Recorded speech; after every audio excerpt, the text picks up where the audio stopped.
कितने लोग उसको पसंद करेंगे? अच्छा नहीं लगेगा। जब वो चीनी के रस में यानी पाग में जब उसको डाल दिया जाता है तो स्वादिष्ट हो जाता है। पागल शब्द का मतलब यहां मीरा पागल हो गई थी। मीरा किस रस में डूब गई थी? जैसे चीनी के रस में जिलेबी को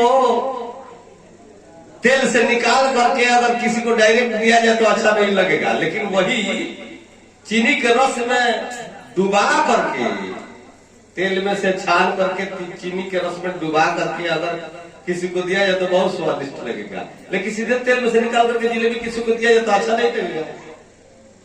ऐसे मीरा उस रस में डूबी थी जिस रस में साधु सन्यासी लोग डूब जाते हैं और डूबने के बाद इस संसार को भूल जाते हैं। एक ही दिखाई पड़ता है जो सत्य है। अब वेद में उसको क्या लिखा गया है? रसो वैसा। ईश्वर क्या है? रस है। ईश्वर ऐसा रस है जिस रस में अगर ये जीव डूब जाए तो फिर सांसारिक क्षणिक सुखों में वो नहीं उलझ सकता है। कोई दुनिया की शक्ति नहीं है जो संसार के सुखों में जीव को उलझा दे। लेकिन जब तक वह रस इस जीव को नहीं लगता है तब तक संसार के क्षणिक सुखों में दौड़ता है उसी रस को खोजने के लिए जो रस रूप सच्चिदानंद है। आनंद सुख में भी लोग समझते हैं कि रस है, लेकिन सुख में रस नहीं है। सुख निरस है, क्योंकि जहां सुख है वहां दुख है। जहां सुख है, जहां सुख है वहां दुख है। लेकिन आनंद एक ऐसा स्थान है, एक ऐसा अवस्था है, जब आनंद में चला जाता है तो आनंद का कोई विपरीत शब्द नहीं है। विपरीत शब्द आनंद का नहीं है, लेकिन सुख का विपरीत है दुख, दुख का विपरीत है सुख, दिन का विपरीत है रात, रात का विपरीत है दिन। लेकिन आनंद का कोई विपरीत शब्द नहीं है। आनंद परमात्मा के रस है और उस रस में मीरा डूब गई थी। अभी अभी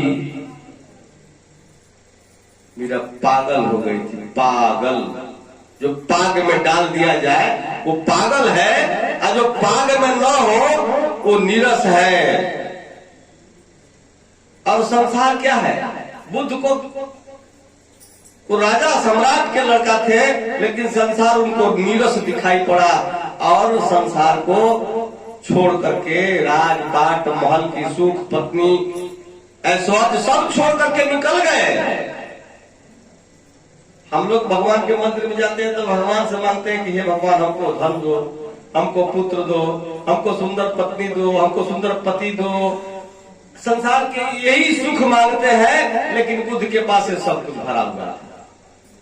सुंदर पत्नी थी यशोधरा, पुत्र भी हुआ उनको। घर छोड़ने के पहले एक रात जिस दिन पुत्र हुआ उसी दिन रात घर छोड़े थे वो। पुत्र भी हुआ, पत्नी भी सुंदर थी, ऐश्वर्य सा धन संपत्ति, नौकर चाकर, महल के सुख भरा हुआ था। फिर बुद्ध को क्या समझ में आया कि सब दुख का कारण है। ये जो सुख दिखाई पड़ता है, ये सब सुख जो दिखाई पड़ता है ये दुख का ही कारण है।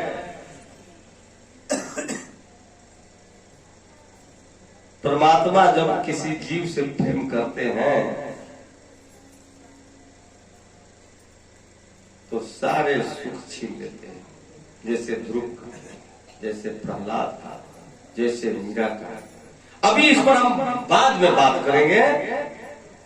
गियर में गाड़ी लगा था पागल के, इसलिए मैंने बोल दिया, वही से शुरू किए। इसके पहले एक और शब्द आया था कि एक रात्रि शिव का है, दूसरा रात्रि संसार का है। सुहाग रात्रि, शिव का है शिवरात्रि, और तीसरा है नवरात्रि जो शक्ति। हमको लगा कि भाई किसी पर कुछ बोला जाए, कैसे कभी भी नवरात्र बीता है। तो ये शिवरात्रि के भी रहस्य दुनिया वालों को समझ में नहीं है, और सुहाग रात्रि का भी समझ नहीं है। जानवर की तरह से सुहाग रात्रि मनुष्य मनाता है। जिस दिन सुहाग रात्रि की रहस्य जान जाएगा कोई भी मनुष्य हो, उस दिन उसकी औरत देवी हो जाएगी, देवी। इसीलिए हमारे धर्म ग्रंथों में पत्नी को देवी कहा गया। देवी का मतलब कोई साधारण बात नहीं है। देवी जिस शक्ति का नाम है, देवी शक्ति का नाम है, जो दैविक शक्ति है, ईश्वरीय शक्ति है। देवी हम संसार में कोई भी व्यक्ति हो अपने पत्नी को देवी तो कह देता है, लेकिन देवी मानता नहीं है। देवी को अपमानित कोई नहीं कर सकता है, लेकिन हर घर में पत्नी का अपमान होता है, बच्ची का अपमान होता है, और बच्ची ही कभी पत्नी बनती है। छोटी सी बच्ची ही कभी पत्नी बनती है, क्योंकि उसका 9 रूप है, 9 अवस्था है उसका, और वो अवस्था प्राकृतिक से। उसमें संतों ने ईश्वर के शक्ति का झलक देखा, और शक्ति के झलक देख करके मार्कंडेय ऋषि ने लिखा देवी भागवत पुराण। और देवी भागवत पुराण लिखने के बाद उसमें से और शॉर्ट करके समझने के लिए संसार के जीवों को और शॉर्ट करके दुर्गा सप्तशती नाम का एक पुस्तक लिखा, जिसमें 700 मंत्र लिखा गया, जो सिद्ध मंत्र है और दुनिया के कल्याण करने वाला। कुछ लोग ये समझेंगे कि महाराज जी तो अब दुर्गा जी के महत्व बढ़ा रहे हैं। अरे दुर्गा को पहले समझो कि दुर्गा है कौन। दुर्गा कोई कल्पना की कोई देवता, कोई स्त्री रूप में कहीं बैठी नहीं है। जानने की कोशिश करो कि वो दुर्गा है कौन। दुर्गा दुर्गति विनाशिनी, जो दुर्गति को विनाश कर दे उसका नाम दुर्गा है। जो दुख का समाप्त कर दे उसका नाम दुर्गा है।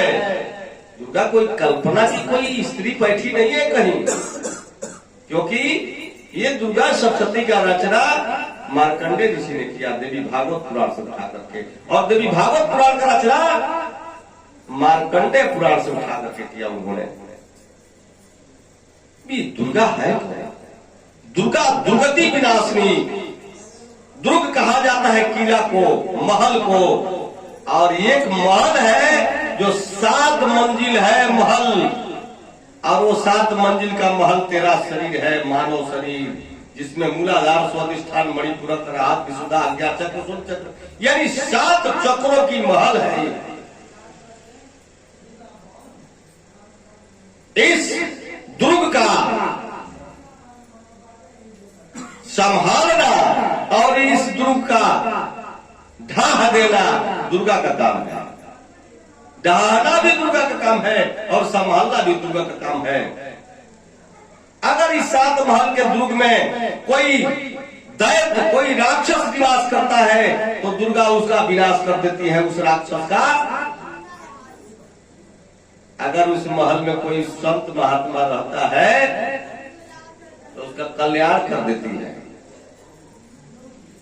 अब ये तो कथा है, संकेत है। उस संकेत को समझना है कि मार्कंडेय ऋषि क्या लिखते हैं। ध्यान देकर सुनो, लिखे तो फिर मत रहो, सुनो तेरा फायदा करिए। हम तरह समय बने हमें किताब बनी था, हमारे से पढ़त रहिए कहियो।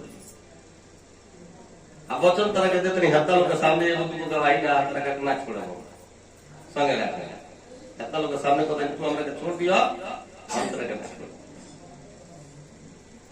का लिखबो, हमारे के किताब बना के पढ़ो। हमरा के पढ़ लेबो जइया तो या हमरा लेखा हो जइबो। सोई जानो तो जो पे जनाई, जानो तुम्हें हो जाई। जान जइबो जइया हमरा के तो या हमरा लेखा हो जइबो। कोनो अंतर नहीं है। गुरुजी के अगर जान गई रही तो तू हो गई रहे तो गुरुजी खा। कुछ लोग कहला जे गुरु जी के सामने तो गुरु जी हो जेबो, जे कहला ओकरा के ज्ञान नहीं, शेर के बच्चा सियार ना होला कबो शेर हो। तो मार्कंडेय ऋषि लिखते हैं कि वो सबसे पहले भाव आनी इस जीव के अंदर जिस समय में भाव आ जाए, किसके प्रति? उस स्वामी के प्रति, उस परम पुरुष अविनाशी के प्रति, जो सतलोक निवासी है उसके प्रति भाव आनी, भवानी सीधा शब्द है। कोई इसमें लपेट सपेट देंगे, कोई इसमें उल्टा सीधा कोई बात नहीं, सीधा बात है भावानी भवानी। अब वो भवानी की पहला रूप का चर्चा करते हैं, प्रथम शैल पुत्री।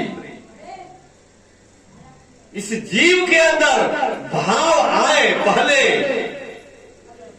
उस प्रभु के प्रति भाव उत्पन्न हो, प्रकट हो, इस जीव में भाव प्रकट हो, वो भाव आ जाए, भाव आनी, वो भवानी की उत्पत्ति की बात करते हैं कि भवानी पहले, भाव आनी पहले, यानी वो भाव उत्पन्न होता है। तो कैसा भाव हो? प्रथम शैल पुत्री, पुत्र का क्यों नहीं चर्चा किए? मार्कंडेय ऋषि पुत्र का क्यों नहीं चर्चा करते हैं कि प्रथम शैल पुत्र, शैल पुत्री क्यों कहते हैं? शैल का मतलब होता है पहाड़, पर्वत। शैल, प्रथम शैल पुत्री, यानी वो शक्ति जो है परमात्मा की शक्ति, उस परम पुरुष अविनाशी की शक्ति। प्रथम शक्ति परमात्मा नहीं, परमात्मा की शक्ति। ध्यान देना, नहीं तो भ्रम हो जाएगा, तुरंत भ्रम पकड़ लेगा। परमात्मा की बात नहीं कर रहे हैं मार्कंडेय ऋषि, परमात्मा की शक्ति की बात कर रहे हैं। और परमात्मा की शक्ति कब? सबसे पहला कौन शक्ति? परमात्मा के प्रति भाव आए, भाव आए पहले इस जीव के अंदर। भवानी, भवानी स्त्रीलिंग शब्द का संकेत करते हैं, तो उस भवानी का रूप क्या प्रथम में होगा? शैल पुत्री। भाव की बात नहीं करें, भवानी की बात कर रहे हैं। अगर भाव की बात करते तो भरत जी जैसा शक्ति प्रकट होता, भरत की बात, रामायण की बात आ जाता, लेकिन भरत की बात हम बोलेंगे बाद में, अभी भवानी की बात बोल रहे हैं। भाव आ जाए, पहला भाव जीव के अंदर, उस प्रभु के प्रति भाव आए, भाव आनी, तो भवानी प्रथम क्या? शैल पुत्री। शैल माने पर्वत होता है, पहाड़ होता है, और पहाड़ स्थिर होता है, मनुष्य के हिलाने डुलाने से नहीं डोलता। किसी जानवर के, किसी भैंसा वगैरह के, किसी बाघ शेर के हिलाने डुलाने से नहीं हिलता है। ऐसे संकेत करते हैं मार्कंडेय ऋषि कि भाव ऐसा हो, भक्ति, भक्ति ऐसा हो, भाव आनी ऐसी भक्ति हो जो पर्वत की तरह से अडिग हो। जीव के अंदर पहला भाव उत्पन्न हो ईश्वर के प्रति, परमात्मा के प्रति, गुरु के प्रति, ऐसा भाव उत्पन्न हो जो पर्वत नहीं हिला सकता है, दुनिया के कोई शक्ति ऐसे भक्ति को कोई हिला ना सकता। ऐसी भक्ति, पहले भक्ति का नाम, भाव जो आया, भक्ति आया, उस भक्ति का नाम पहले क्या करते हैं? प्रथम शैल पुत्री। पर्वत की तरह से वो भक्ति स्थिर हो जीव के अंदर। जो पहला भक्ति उत्पन्न हो, सबसे प्रथम भक्ति उत्पन्न हो, वो पहाड़ की तरह से अस्थायी हो, स्थिर हो। प्रथम शैल पुत्री। द्वितीय ब्रह्मचारिणी। और भक्ति स्थिर हो जाए तो दूसरे स्थान पर उस शक्ति का क्या स्थान होना चाहिए कि ब्रह्म में, ईश्वर में चर्या, यदि विचरण चिंतन हो, ब्रह्म में चिंतन हो, ईश्वर में चेतना विचरण करे। बहुत साधु संत समझते हैं कि लंगोटा कस लेना ही ब्रह्मचर्य है। अरे लंगोटा तो तुम डांड में कसेगा, लेकिन ऐसा भी शास्त्रों में लिखा गया कि बहुत ऋषियों का लंगोटा खराब हो गया, क्योंकि लंगोटा कसने से ब्रह्मचर्य सफल नहीं होता है। क्योंकि ब्रह्मचर्य तो मन में किया जाता है, मन के अंदर ब्रह्मचर्य प्राप्त किया जाता है। अभी कोई अपने बहन के साथ सोया है तो कोई लंगोटा की जरूरत नहीं है, माँ के साथ सोया है तो कोई लंगोटा की जरूरत नहीं। जानता है कि मेरी माँ पवित्र है, बहन है पवित्र है, लेकिन मन जानता है किसी के साथ कोई रिश्ता नहीं हो, एकांत में निवास कर रहा हो, तो लंगोटा भी ब्रह्मचर्य उसका भंग हो जाएगा, लंगोटा भी दूषित हो जाएगा। तो लंगोटा शब्द लंका शब्द से बना है। लंगोटा कसने से ब्रह्मचर्य पालन नहीं होता है। ब्रह्मचर्य की पालन मन की स्थिति में होता है। एक और बात बता दूं मैं कि भगवान ने दुनिया बनाया, संसार बनाया, और दुनिया बना करके इंसान आखिरी में बनाया, लेकिन इंसान को स्वतंत्रता दे दिया कि मेरे जैसे तुम हो, मुझ में और तुझ में थोड़ा सा फर्क है, थोड़ा सा। वो थोड़ा सा फर्क क्या है मैं अभी नहीं बताऊंगा, लेकिन थोड़ा सा परमात्मा ने सारी सृष्टि को बनाया, अंतिम में इंसान को बनाया और कहा कि मुझ में तुम में थोड़ा सा फर्क है, जो मैं किया हूं तुम भी कर सकता है। तो इंसान भी सृष्टि किया है और भगवान भी सृष्टि किया है। इंसान के सृष्टि मन से होता है, भगवान के सृष्टि एक तत्व से होता है। जड़ से, जल पृथ्वी वायु अग्नि आकाश से भगवान की सृष्टि है, और इंसान की सृष्टि मन से होता है। मन में बहुत सृष्टि करता है, मन में बहुत से वासनाएं उत्पन्न होता है, और उसी सृष्टि में उलझ पुलझ करके मरते रहता है इंसान। इंसान मुक्त नहीं हो रहा है अपने सृष्टि से, भगवान मुक्त है अपने सृष्टि से, लेकिन इंसान मुक्त नहीं हो रहा है अपने सृष्टि से। जिस दिन इंसान अपने सृष्टि को समझ जाएगा कि मन से मैंने किया है, मन से पुत्र, मन से पत्नी, मन से धन, मन से ये संसार जो कुछ मन से, वासना, काम, क्रोध, लोभ, वो सब मन से, कल्पनाएं सब मन से। ईश्वर के सृष्टि से तो ईश्वर मुक्त है, लेकिन इंसान अपने सृष्टि से मुक्त नहीं है। और मुक्ति चाहिए, गुरु के पास जाते हैं मुक्ति के लिए। गुरु क्या कहते हैं कि ईश्वर के सृष्टि से तुम मुक्ति की कोशिश मत करो, तुम अपने सृष्टि से मुक्त हो जाओ। जो भी कल्पना किए हो अपने मन के माध्यम से, इससे मुक्त हो। इससे मुक्त तुझे ईश्वर नहीं करेगा, इससे मुक्त तुझे अपने आप से होना पड़ेगा। और बाहर की जो मुक्ति है, ईश्वर तो खुद मुक्त है सृष्टि से, तुम भी मुक्त हो जाओगे। ईश्वर ही मुक्त है तो तुम भी मुक्त हो जाओगे। बाहर की जल पृथ्वी वायु अग्नि आकाश तुमको नहीं बांध सकता है, लेकिन तुम अपने मन से जो सृष्टि किया है उसी से तुम बंधे। तुमको पता नहीं है कि तेरा क्या है, तेरा तो अपना शरीर भी नहीं। हे बच्चा, तो अपने सृष्टि से मुक्ति के मार्ग कैसे निकलेगा? बिना गुरु के असंभव है।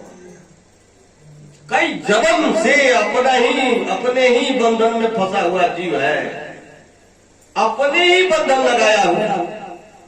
कोई ईश्वर इसको बाधा नहीं है।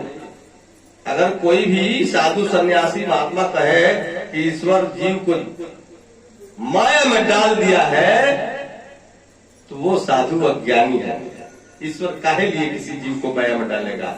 जीव से क्या बैर है ईश्वर को? क्यों 84 में उसको उलझाएगा? नहीं, ईश्वर नहीं उलझाया है। ईश्वर स्वतंत्र बना करके मनुष्य जीवन दिया है, और मनुष्य जीवन को स्वतंत्रता में ये भी स्वतंत्रता दिया है कि जैसे मैंने सृष्टि को रचाया है, वैसे तुम भी सृष्टि रच सकते हो।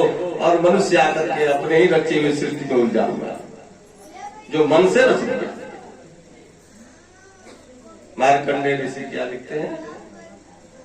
प्रथम शैलपुत्री, सबसे पहले भाव आ जाए इस सृष्टि में भाव आ जाए, भाव आनी भवानी सबसे पहले अवस्था में शैलपुत्री यानी भक्ति आ जाए जीव के अंदर पहले। और भक्ति कैसा हो? पर्वत जैसा शाश्वत स्थिर हो, भक्ति डगमग न हो, किसी के उल्टा सीधा बतियाने, किसी के उल्टा सीधा कहने पर मन निगेटिव स्थिति में न जाए। जिस पर भरोसा है आपको, भरोसा वाले क्या कहें? लड़ी रे अखिया श्याम से लड़ी, चाहे गोली चली चाहे लागे हथकड़ी। प्रभु से जब निशाना बन गया प्रभु के साथ में, तो चाहे हथकड़ी लग जाए चाहे गोली चल जाए। तो भाव ऐसा आनी भवानी इस जीव के अंदर। अब कोई कल्पना की देवी दुर्गा नहीं है, भाव का ही नाम है प्रथम शैलपुत्री। पहला भाव आ जाए जीव के अंदर कि भक्ति हो अस्थाई मेरे अंदर। कोई कल्पना की देवी दुर्गा नहीं होती है। अगर होती है कोई कह दे तो उपदेश देना बंद कर देगा। कोई कुछ नहीं, ईश्वर के एक ब्रह्म के सिवाय कुछ भी नहीं है। कृष्ण भी गीता में कहे एक हम द्वितीय नास्ति, एक मैं ही हूं, दूसरा कुछ है ही नहीं। अगर दूसरा कुछ है तो मेरी माया है, मुझसे प्रकट हुई वो माया है, दूसरा मेरे सिवाय दूसरा कुछ है ही नहीं। लेकिन ईश्वर के प्रति भाव उस ईश्वर के ही माया है, जिसको मार्कंडेय ऋषि कहते हैं कि वो भवानी ईश्वर की महामाया सबसे पहले भाव के रूप में प्रकट होती है जीव के साथ में। प्रथम शैलपुत्री, दूसरा का बोलते हैं कि दूसरा चंद्र घंटा, चंद्र घंटा ब्रह्मचारिणी, चंद्र घंटा नहीं ब्रह्मचारिणी। दूसरा में बोलते हैं कि ब्रह्मचारिणी, यानी जब भाव आ जाए भक्त के अंदर, जीव के अंदर जब भाव आता है तो जानता है कि ये मुझे जो भी मेरे अंदर ऊर्जा है, जो भी मेरे अंदर शक्ति है, जो श्वास लेते हैं छोड़ते हैं, लेते हैं छोड़ते हैं, हृदय धड़कता है, जिस ऊर्जा से मैं चल रहा हूँ बोल रहा हूँ, ये ऊर्जा ईश्वर का है, मेरा नहीं है। तो ईश्वर की ऊर्जा को खर्च करना अधिक उचित नहीं। उस शक्ति का संचय करना चाहिए। अब जैसे मान लो कि 24 घंटा में 21,640 श्वास चलता है, और ये 21,640 श्वास जो चलता है वही ऊर्जा है, पावर है। अब खत्म हो रहा है 24 घंटा में 21,640 खत्म हो रहा है। इसमें से अगर थोड़ा कम ऊर्जा खर्चा करेंगे तो हमारा बढ़ेगा पूंजी। जैसे मान लो कि 100 रुपया किसी ने हमको दिया, 10-10 रुपया खर्चा करते हैं तो 10 दिन में खर्च हो जाएगा। 5-5 रुपया खर्चा करते हैं तो 20 दिन जाएगा। अगर 2-2 रुपया खर्चा करते हैं तो 50 दिन जाएगा। 1-1 रुपया खर्चा करता है तो 100 दिन जाएगा। जितना ही खर्चा हमारा कम होगा उतना ही अधिक समय तक लास्टिंग करेगा। उसी तरह से ये श्वासा जो है ईश्वर की तरफ से मिला है, एक पूंजी है। अब इसको जितना ही हम घटाएंगे तो घटेगा कैसे? रोग के समय में श्वास की गति बढ़ जाता है, मैथुन के समय में श्वास की गति बढ़ जाता है, दौड़ने में श्वास की गति बढ़ जाता है, सोने में श्वास की गति बढ़ता है। लेकिन स्थिर स्वभाव में हो तो श्वास की गति 15 से 15.5 बार 1 मिनट में चलता है। जितना घट जाए उतना आगे बढ़ेगा।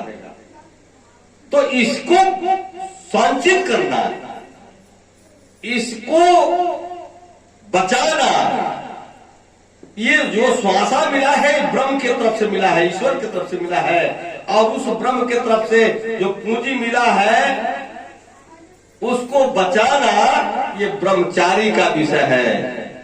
तो द्वितीय में कहते हैं कि ब्रह्मचारी भाव आ जाए, और ये भी भाव आ जाए कि इस शक्ति को संचय करना है हमको, तो ब्रह्मचारिणी, वो भाव, वो भवानी शक्ति संचय की स्थिति में। तीसरा चंद्र घंटा, तीसरी स्थिति में उसी शक्ति का नाम प्रथम में क्यों हालत कर रहे हो? शैलपुत्री यानी पर्वत की तरफ से भक्ति हो। दूसरे में ब्रह्मचारिणी यानी बचाने की भाव उत्पन्न हो जाए, ये भाव के अंदर भाव आ जाए कि जो भी ऊर्जा है उसको बचाया जाए। जो ईश्वर की तरफ से ऊर्जा मिला है, जो भी ऊर्जा हो, श्वास की ऊर्जा हो या जो भी ऊर्जा हो, उसको बचाया जाए, उसका मतलब ब्रह्मचारिणी। तीसरा उसी भाव के तीसरा नाम है चंद्र घंटा। चंद्र घंटा का अर्थ क्या होता है? इस जीव के अंदर ऐसी स्थिति पैदा हो जाए कि चंद्रमा की तरफ से, चंद्रमा जैसे शीतल है वैसे शीतलता आ जाए जीव के अंदर और चमक आ जाए भक्ति का। भक्ति लोग, संसार के अनेक लोग जाने की भक्त है, ये संत है, ये महात्मा है, ऐसे चमक आ जाए उसमें। चंद्र और घंटा भी आए और ऐसे घंटा की तरफ से आवाज निकले, आवाज संत की आवाज निकले, संत की वाणी निकले। जैसे यहाँ स्टेज पर वाणी संत की घंटा चल रहा था, चंद्र घंटा की प्रहार हो रहा था। चंद्र की तरह से शब्दों में शीतलता हो और घंटा की तरह से वो आवाज जाए, प्रवेश करे, दूसरों को शीतल करे, ये भाव उतर जाए जीव के अंदर। तो तीसरा मां के रूप चंद्र घंटा। चौथा रूप क्या होता है? चौथा रूप में मार्कंडेय जी लिखते हैं कुष्मांडा। चौथे रूप में भवानी यानी भाव आने के रूप का बात करते हैं। कोई कल्पना की देवी देवता को मत समझो। अब तो भाव से ये भी मान लेते हो कि कोई दुर्गा जी कहीं बैठी हुई है, भाव ये भी तुम्हारा भाव हो सकता है। कल्पना के देवता भी खड़ा कर सकते हो।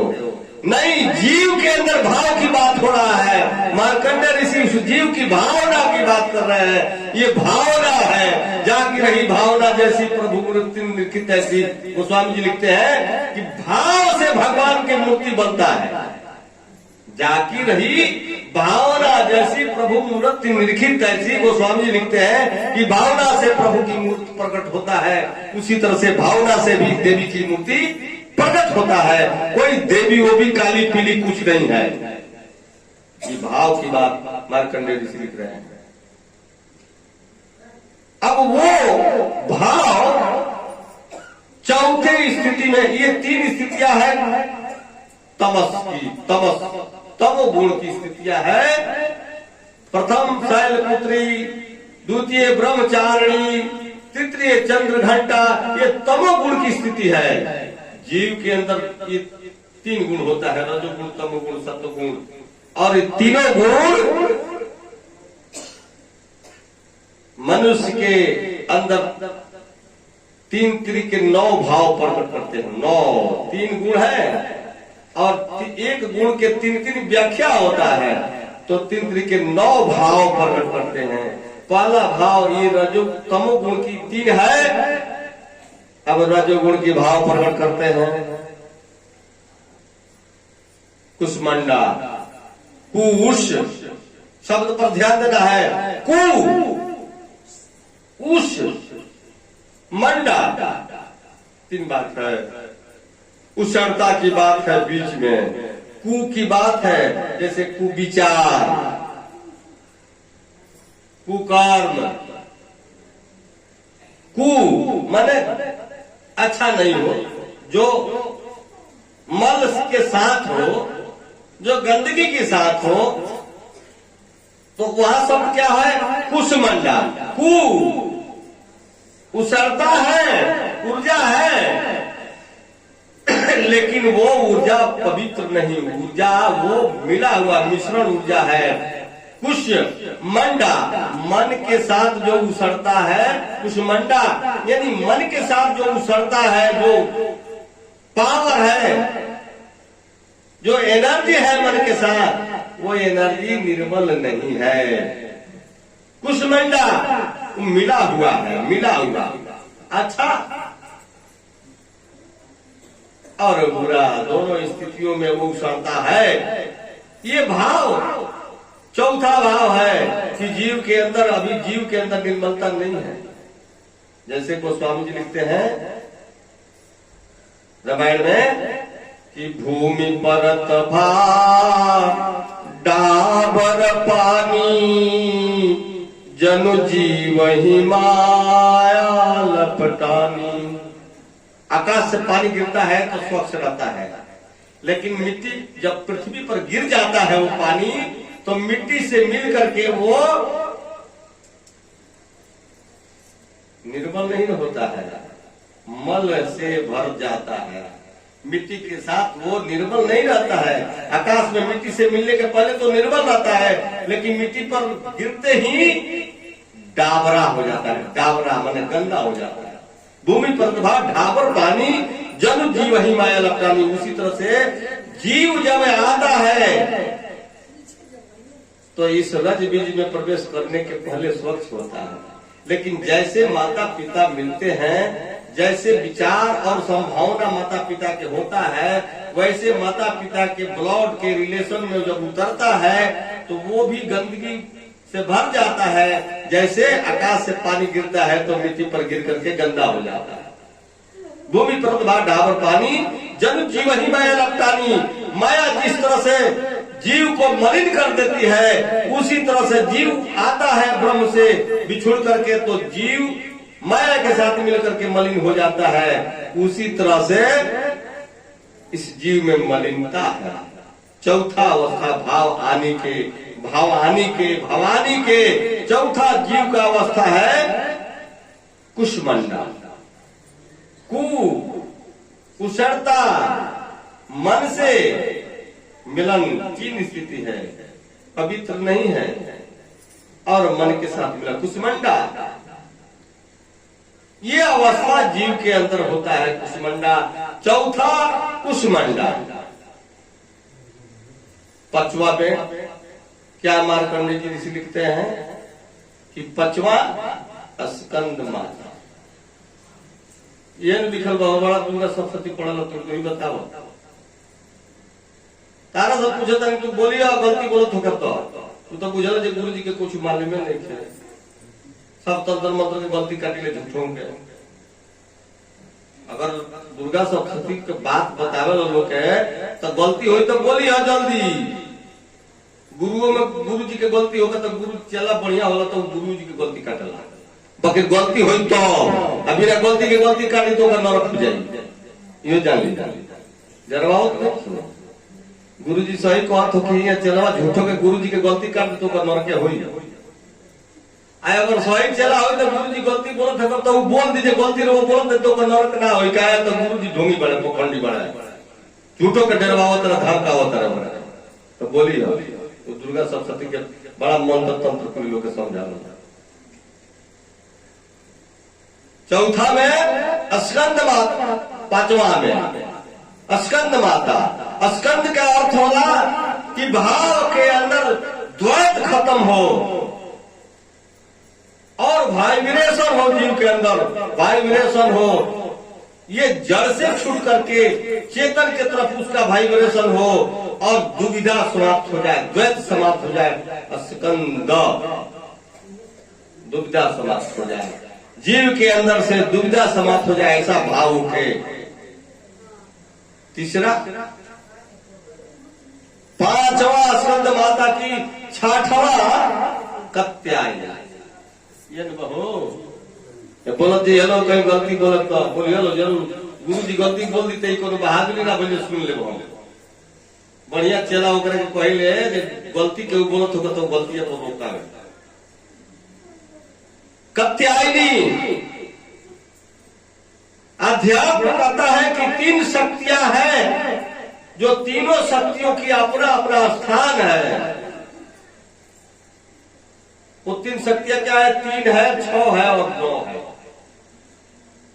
3 के पहाड़ा पढ़बन 3 दूनी 6 और 3 3 के 9, तो 3 3 के 9 पर का भइल? 3 भइल, 6 भइल, 9 भइल, आ 3 चौक 12 में का हो जाए? फिर 3 हो जाएगी। 3 दूनी 6 और 3 3 के 9, 3 6 9 भइल, आ 3 चौक फिर 3 हो गए, आ 3 5 फिर 6 हो गए, आ 3 चौक 18 फिर 9 हो गई। समझे की कोशिश करो। पहले का 3 हो, दूसरा का 6 हो। 6 में का होला? 6 दूनी 12, 6 दूनी 18, उसमें का करी? 6 दूनी 12, 6 दूनी 18, 6 9 3, 6 9 3, 6 9 3। ये बड़ा पेचीदा रहस्य। एगो 3 के बाद, एगो 6 के बाद, एगो 9 के बाद। 9 के करबो तो 9 दूनी 18 जोड़बो तो 9 हो जाए, 9 3 27 जोड़बो तो 9 हो जाए, 9 का 36 जोड़बो तो 9 हो जाए, जब ओकरा के जोड़बो तो जोड़ देबो तो 9 के 9 अंक ब्रह्म सगुण साकार ब्रह्म का है, और 0 निर्गुण निराकार का है। बीच में शक्ति का है अंक 3 6 और 9 भी शक्ति के साथ मिला हुआ है, इसलिए 9 दुर्गा का बात आया है। अब ये छठवा क्या है? कात्यायनी। इसमें 3 शक्तियां हैं, इच्छा शक्ति, क्रिया शक्ति और ज्ञान शक्ति। इच्छा शक्ति से तुम्हारा इच्छा शक्ति अगर जागृत हो जाए और तुम जो भी कह दो कि ये होना चाहिए, मेरे अंदर ये इच्छा प्रबल है कि यही होना चाहिए, इच्छा शक्ति अगर जागृत हो जाए तो जो इच्छा धरही मन माही, हरि प्रसाद कछु दुर्लभ नाही। इच्छा शक्ति जाग जाए तो तुम जो सोचोगे इच्छा में आएगा वो होगा, तुम्हारा सोचा हुआ बात व्यर्थ नहीं जाएगा। ये इच्छा शक्ति है। उसके बाद क्रिया शक्ति है, जो चाहोगे वो कर लोगे, जो चाहोगे वो कर लोगे। इच्छा शक्ति, क्रिया शक्ति। इच्छा शक्ति में जो इच्छा करोगे वो होगा, क्रिया शक्ति जागृत होगा तो जो करोगे वो हो जाएगा, जो करना चाहोगे वो हो जाएगा। और उसके बाद तीसरा है ज्ञान शक्ति। इच्छा शक्ति, क्रिया शक्ति और ज्ञान शक्ति। ज्ञान शक्ति संसार के भोग भी प्राप्त कराता है। जिसके पास ज्ञान शक्ति जागृत हो जाता है, संसार के स्वर्ग भोग सब कुछ भोगते हुए मोक्ष प्राप्त करने का अधिकार होता है। ये 3 शक्तियां हैं। अब ये कात्यायनी छठवा शक्ति है, न तीसरा है न 9वां है, बीचवा वाला है, 3 6 9 वाला के बीच में कात्यायनी। ये क्रिया शक्ति है। क्रिया शक्ति जब जीव के अंदर उत्पन्न होता है, जिसको दुर्गा कहा गया पहले, दूसरे, तीसरे, चौथे, 5वें, 6वें में, वही एक ही दुर्गा है जिसका रूप बदलते जा रहा है। यानी वो दुर्गा क्या? भाव आया, भवानी, भवानी का रूप बदल रहा है। समझ में आता हो व्यास, ना समझ में आए तो फिर बोलिए 10 बार बोले हो, तारे का समझा ना ले तब तक ले बोलते रहे। भाव, जीव के अंदर जो भाव आता है, भाव आनी, वो भवानी कोई कल्पना की देवी दुर्गा नहीं होती है। जो भाव उत्पन्न होता है उसी भाव का नाम भवानी है, भाव आनी। अब ये छठवा स्थिति में भाव कात्यायनी का रूप लेता है, जिसके अंदर एक भाव हो जाए कि मैं जो चाहूंगा वो करूंगा और हो जाएगा, सक्सेस हो जाएगा। ये भाव उत्पन्न हो जाए। इच्छा शक्ति, क्रिया शक्ति मजबूत हो गया। इच्छा शक्ति, भाव की बात है, कात्यायनी क्रिया शक्ति है। ये जो मैं चाहूंगा वो करूंगा, ये भाव मजबूत हो जाए तो जो चाहेगा वो करेगा। ये जीव के अंदर ये पावर आ जाता है। ये शक्ति आई, शक्ति की पूजा होती है संसार में, और शक्ति जिसके पास है उसी की पूजा होती है। और ये शक्ति किसी कल्पना के देवी दुर्गा कोई देवता की बात नहीं है, ये जीव के अंदर ये शक्ति छुपा हुआ है, परमात्मा के तरफ से मिला हुआ है। लेकिन ये भाव जब तक प्रकट नहीं होगा तब तक वो शक्ति प्रकट नहीं होगी। सब जीव के अंदर ये सारी शक्तियां परमात्मा की तरफ से मिला हुआ है। कात्यायनी सतवां कौन है भाई? सतवां रूप क्या है कात्यायनी के बाद?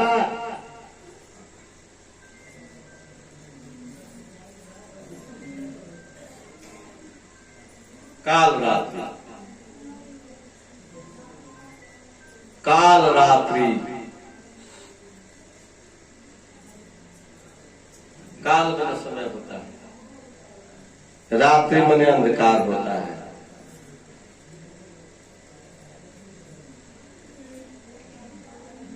काल मने समय होता है और रात्रि मने अज्ञान अंधकार होता है।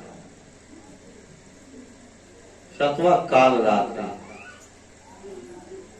अब ये क्या है भाई? तो जीव के अंदर अज्ञात में जिसका पता नहीं है उसमें जीने की कला सीखना, जिसका नाम है वैराग्य, संन्यास। पता ही नहीं है कि क्या मिलेगा, सुख मिलेगा कि दुख मिलेगा, छोड़ करके निकल गया संसार को। काल रात्रि, यदि दुख को अपना लिया, सुख से मुख मोड़ दिया, ये जीव की अवस्था आ जाए, भाव आ जाए, उस भवानी का नाम है क्या? काल रात्रि। काल रात्रि ये सातवां है। इस जीव की भावना की, इस भाव की, शक्ति की अवस्था है काल रात्रि, यानी त्याग वैराग की स्थिति है कि जीव के अंदर त्याग उत्पन्न हो जाए, वैराग उत्पन्न हो जाए। अभी ज्ञान नहीं होगा, क्योंकि बुद्ध को पहले वैराग उत्पन्न हुआ था, ज्ञान बाद में हुआ था। अभी हम दुर्गा सप्तशती की बात बोल रहे हैं ना, वो ज्ञान की बात नहीं है, अभी तो वैराग की बात है कि जब वैराग हो जाता है तो भोजन मिलेगा कि नहीं मिलेगा कोई गारंटी नहीं है। ऐसे साधु बन जाए तो कोई गारंटी बात है? तरह के लोग दी, तरह के लोग कुछ में करी, तरह के लोग जगह ये दी, को अज्ञात में जीवन जीना है। काल रात्रि, समय का कुछ पता नहीं है। काल बने समय, रात्रि बने अज्ञात। इस जीव के अंदर ये भाव उठ जाए कि जो कुछ होगा वो प्रभु की मर्जी से होगा, प्रभु की इच्छा से होगा, लेकिन मैं प्रभु के प्रति समर्पित हो गया हूं। त्याग करता हूं संसार का, त्याग करता हूं इस ऐश्वर्य का, त्याग करता हूं इस भोग का। ये काल रात्रि की भाव आया, वो काल रात्रि भवानी रूप पहले ही एक ही है ना, अनेकों रूप धारण करती है, वही भाव अभी त्याग की स्थिति में आया। आठवां कौन है भाई? गौरी। गौर करना है। और महाराज जी कहते थे कि सोई जानत जो देहि जनाई, आज जानत तुम्हें हो जाई। गौर करो कि गुरु और शिष्य क्या है, गुरु क्या है और शिष्य क्या है, कौन गुरु है कौन शिष्य है। गौर करो ये संसार क्या है और संसार को बनाने वाला क्या है। गौर करो, यानी साक्षी दृष्टा गौरी। गौर करो, जानो, जानने की क्षमता बढ़ जाए, इस जीव के अंदर गौर करने की क्षमता बढ़ जाए तो महागौरी, वो शक्ति महागौरी के रूप में प्रकट हो गई। और जब गौर करने की क्षमता आ जाता है, जानने की क्षमता आ जाता है, तो 9वें दिने सिद्धिदात्री सिद्ध कर देता है। वो अवस्था से गुजरते गुजरते गुजरते ये जीव सिद्ध अवस्था में चला जाता है और सिद्ध होने के बाद मोक्ष। यही दुर्गा सप्तशती में मार्कंडेय ऋषि ने भाव की, इस जीव के भाव के 9 अवस्थाएं गिराए हैं अब ये 9 अवस्थाएं, कल्पना में कोई देवी दुर्गा, कोई कल्पना की कोई बैठी हुई है, इस भाव में किसी को नहीं मुड़ना चाहिए। ये जीव का भाव है, ये जीव के भाव आता है जीव के अंदर, यही जीव के साथ भवानी की प्रकट स्थितियां हैं। अब दूसरा बात यह है कि भाव में त्याग की भी बात आया, वैराग की भी बात आया। तो बुद्ध के अंदर पहले वैराग उत्पन्न हो गया। बुद्ध राजपाट छोड़ करके, महल छोड़ करके निकल गए परमात्मा के, सत्य के, ईश्वर के खोज में। वैराग उत्पन्न हुआ पहले, लेकिन सारी दुनिया जानती है कि बुद्ध को ज्ञान नहीं हुआ था। जिस समय घर छोड़े थे उस समय ज्ञान नहीं हुआ था बुद्ध को। और जब जिस दिन बुद्ध को ज्ञान हुआ, उस दिन ज्ञान होने के बाद फिर घर की तरफ वापस लौट पड़े। बुद्ध वापस लौटे। क्यों? जिस वस्तु को तू त्यागा है, त्यागने की अधिकार तुम्हारा। जैसे ये मोबाइल मेरा है, इसको मैं त्याग सकता हूँ और त्यागी हो सकता हूँ, लेकिन मेरा ही नहीं है, इसको मैं त्यागता हूँ। किस बात का त्यागी है? संसार को मैंने नहीं बनाया, इस पदार्थ को मैंने नहीं बनाया, इसी संसार और पदार्थ को मैं त्याग करके भाग रहा हूँ। मुझसे बड़ा अज्ञानी कौन है? जो मेरा ही नहीं है उसको मैं क्या त्याग सकता हूँ? त्यागने की अधिकार तो मेरा वस्तु होना चाहिए। इसलिए बुद्ध को पहले त्याग उत्पन्न हुआ, वैराग उत्पन्न हुआ, और बाद में उनको ज्ञान हुआ। जब ज्ञान हुआ तो उनको पता चला कि व्यर्थ की त्याग था। ये तो त्याग व्यर्थ की था, त्यागने की कोई जरूरत नहीं है। क्यों? कि परमात्मा ने संसार को बनाया और संसार को त्याग करके इस संसार से अलग है। दुनिया वाले परमात्मा को देखते ही नहीं है कि कहाँ है वो। संसार को बना करके संसार को त्याग दिया है। जिस दिन बुद्ध को ज्ञान हुआ, उस दिन उनको पता लगा कि परमात्मा ने संसार को बनाया और संसार को त्याग करके कहीं और बैठा है, जो दुनिया वालों को पता नहीं चलता है। लेकिन मनुष्य भी एक अपना संसार बनाया है मन से। इस संसार को जब तक नहीं त्यागेगा, जैसे परमात्मा ने इस संसार को बना करके संसार को त्याग दिया है, संसार में कोई ऐसा व्यक्ति नहीं है जो परमात्मा को ढूंढ निकाले। अगर कोई परमात्मा को निकाल करके दिखा दे तो मैं उसको गुरु मानूंगा। संसार को बनाने वाला परमात्मा, परमात्मा से विरक्त है, मुक्त है। उस तरह से मनुष्य अपने मन से एक संसार बनाया है। अगर इस संसार को त्याग दे तो परमात्मा में और उस मनुष्य में रत्ती मात्र की फर्क नहीं है। वो परमात्मा है, वो मनुष्य जो अपने बनाए हुए संसार को त्याग दिया। जैसे परमात्मा ने अपने बनाए हुए संसार को त्याग दे, कहीं महाअवस्था में विचरण कर रहे हैं। ऐसे मनुष्य अपने मन से जो संसार बनाया है। अब कोई कहेगा कि जिसको समझ में नहीं आएगा कि आदमी कहाँ संसार बनोले वाला। एक कथा याद आता है। दो मित्र थे, एक समुद्र के तट पर दोनों मित्र बैठ करके आपस में बात कर रहे थे। तो एक मित्र ने कहा, यार हमको ये सोच है कि कम से कम 1000 गाय पालेंगे, 1000 गाय के पालेंगे, उसके बाद हो भी डेयरी खोलेंगे। डेयरी खोलने पड़ा तू, डेयरी खोलने पड़ा गैया के। वो लोग सोच रहे थे कि हम 1000 गाय पालेंगे, डेयरी खोलेंगे, उसे कमाएंगे, ये करेंगे, वो करेंगे। तो उसका सहमति मत हो कह गया, यार तू बिना मतलब का बात बतिया रहा है। तू गाय पोसेगा 1000, तो गैया पूरा फुरा करके किसी का बर्बादी करेगा, तब क्या होगा? अरे भाई देख लिया जाएगा। तो उसके दोस्तों ने कहा कि अब तो हम फुलवारी लगाएंगे 20 एकड़ में, फुलवारी लगाएंगे। अब अगर किसी का गाय भैंस अगर मेरे फुलवारी में ढूक गया तो अच्छा नहीं बीतेगा। तो कहा कि यार हम तो फुलवारी, अब तुम्हारे फुलवारी में मेरा गाय भैंस चली जाएगी तो हम क्या करेंगे, थोड़ा तुम मित्र हो तो बर्दाश्त नहीं, तो कहा कि नहीं बर्दाश्त करेंगे, तुम अपना डेयरी खोलोगे उससे कमाओगे, हम फुलवारी लगाएंगे तो हम उसमें अपना आय आराम करेंगे। और वो दोनों दोस्त में झटका झूमर हुआ और कहा कि बालू के रेत पर खींच दिया इस तरह से लकीर, और कहा कि इधर मैंने 100-1000 गाय मैंने इस डेयरी में खोल दिया, लकीर खींच करके गाय खोल दिया 1000, तो उसके बगल में वो खींच दिया बालू के एथी पर रेत पर कि तो हमने ये 100 एकड़ का बगीचा लगा दिया, अब इसमें तुम्हारे गाय आएगी तो मुश्किल हो जाएगा। तो कहता है क्या करेगा तू, बस उसका गाय, वो कहता है कि हमारा गाय तुम्हारे एथी में घुस गई, तुम्हारे फुलवारी में घुस गई, अब फुलवारी में घुस गई, मार शुरू हो गया।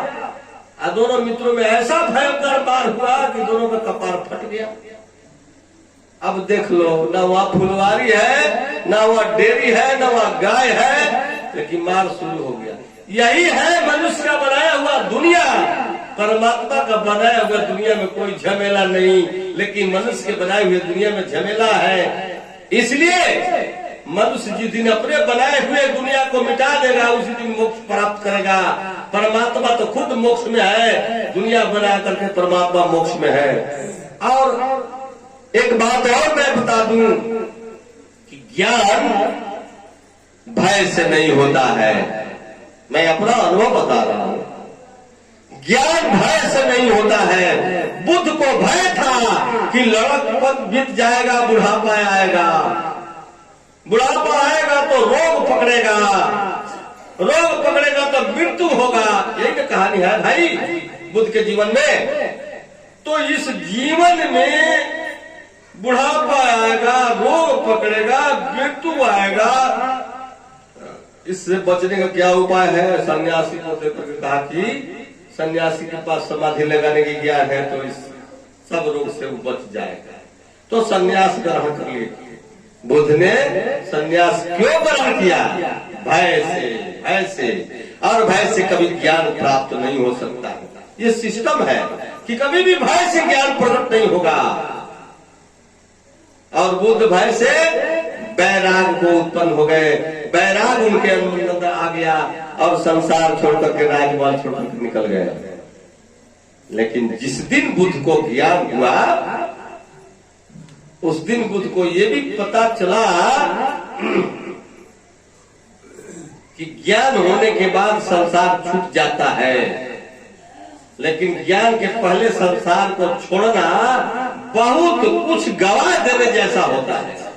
जिसने, जैसे मैंने गंवाया अपने जीवन में 12 वर्ष तक बुद्ध ने जो गंवाया उसका उनको अफसोस था कि मैं अपने महल को छोड़ करके 12 वर्ष तक इधर उधर भटका। ये ज्ञान तो मुझे महल में भी हो सकता था। ये बात स्पष्ट हो गया सुखदेव मुनि के जीवनी में कि जन्मते वो महात्मा और त्यागी थे, लेकिन त्याग सब कुछ होने के बाद भी गुरु उनके पिता बोले कि हे सुखदेव, तुम भले बैराग के लिए महान हो, बैराग प्राप्त है, लेकिन अभी तुझे ज्ञान नहीं हुआ है और ज्ञान के लिए तुझे जनक के पास जाना पड़ेगा। अब जनक क्या है? राजमहलों के सुख में रहने वाले, संसार के सारे सुख को प्राप्त करने वाले ऐसे महात्मा के पास भेजते हैं। सुखदेव जी को विश्वास नहीं होता है कि जो ऐश्वर्य सुख सब कुछ भोग रहा है उसके पास मुझे पिताजी भेज रहे हैं। कुछ गोपनीय विषय है इसमें, जिस बात को मैं ओपन नहीं करूंगा। गुरुजी यानी पिताजी जब भेजे तो इतिहास तो ये बताता है कि जनक जी नग्न अवस्था में स्त्री के पास सोए हुए थे। जब सुखदेव मुनि पहुंचे हैं तो देख करके बहुत व्याकुल हुए और लौट करके अपने पिता के पास गए। तो पिताजी, ऐसे वासना से युक्त व्यक्ति के पास मुझे भेजिए, मैं तो जन्मते ही लंगोटा पहन करके त्याग और वैराग से भरपूर हूँ और ऐसे वासना युक्त व्यक्ति के पास आप भेजे ज्ञान लेने के लिए। वेद व्यास बोले कि पुत्र, तुम जो देख करके आए हो उसके विषय में थोड़ा सा बताओ मुझे। 9 माह तक तुम उसी जगह पर थे जहां जनक दिखाई पड़े हैं तुझे। तुम उसी जगह पर 9 माह तक अपने मां के गर्भ में था, जिस जगह, जिस रूप को, जिस अवस्था को जनक को देख करके आए हो।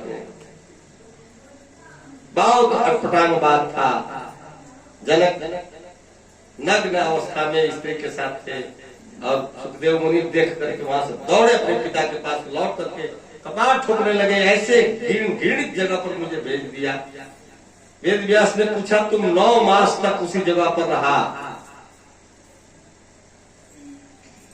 और जनक अगर उसी जगह पर है तो क्या दिक्कत है?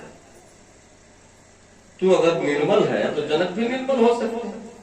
अगर उस जगह पर जाना बहुत बुरा है तो तुम कैसे अच्छा हो सकते हो? इस रहस्य को जानने के लिए तुझे फिर जनक के पास जाना पड़ेगा।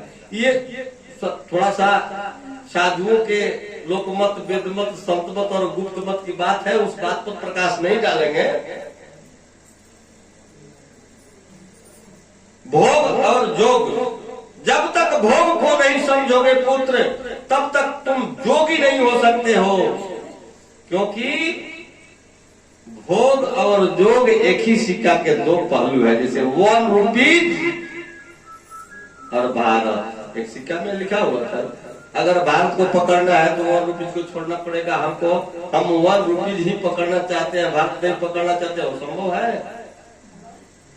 नहीं है। ठीक उसी तरह से अगर तुम योग को जानना चाहते हो तो जिस भोग से तेरा और मेरा पैदाइशी हुआ है, इस भोग के रहस्य को तुझे जानना पड़ेगा। जब तक ये बात तुम नहीं समझ पाओगे कभी जोगी नहीं हो सकते। अब तो ये थोड़ा सा गुप्त मत की बात हम बोल गए, नहीं बोलना चाहिए। अब इसके आगे वैराग उत्पन्न भय से हुआ और ज्ञान बाद में हुआ। ज्ञान हो जाए तो भय नहीं होगा, क्योंकि रागी, बैरागी, वितरागी 3 स्थितियां हैं। बैराग अभी अबोध की स्थिति है, बैराग अबोध की स्थिति है। बोध जब हुआ सिद्धार्थ को तब बुद्ध कहलाए, और बुद्ध कभी घर नहीं छोड़ा था। घर छोड़ा था तो सिद्धार्थ छोड़ा था। घर राजमहल छोड़ करके भागा था वो सिद्धार्थ था, और बुद्ध यानी सिद्धार्थ मिट गया। जब ज्ञान हुआ, बोध हुआ तो सिद्धार्थ मिट गया। अब बुद्ध हुआ तो बुद्ध फिर वापस समाज में आ गया, संघ को उत्पन्न किया, समाज में आया और समाज में घूम घूम करके उपदेश देना शुरू किया। इसलिए ज्ञान कुछ अधूरे साधु सन्यासी लोग समझते हैं संसार को छोड़ करके भाग जाएंगे तो ज्ञान हो जाएगा। ज्ञान संसार के वस्तुओं के छोड़ने से नहीं होता है। मन में जो वासना है, मन की कल्पनाएं हैं, उससे मुक्ति लेने के बाद ही वैराग उत्पन्न हो सकता है। अभी अब तो समय कुछ हो गया। समय के अनुसार मैं कहूंगा कि आधा घंटा के समय मैं दे रहा हूं कि जिसको कोई प्रश्न हो तो ऐसा नहीं हो कि महाराज जी से डरे हम कुछ पूछे नहीं। पूछने के लिए छूट है, जिसको जो पूछना हो पूछ सकता है। या अगर और कोई बात की प्रस्ताव हो कि हम कुछ और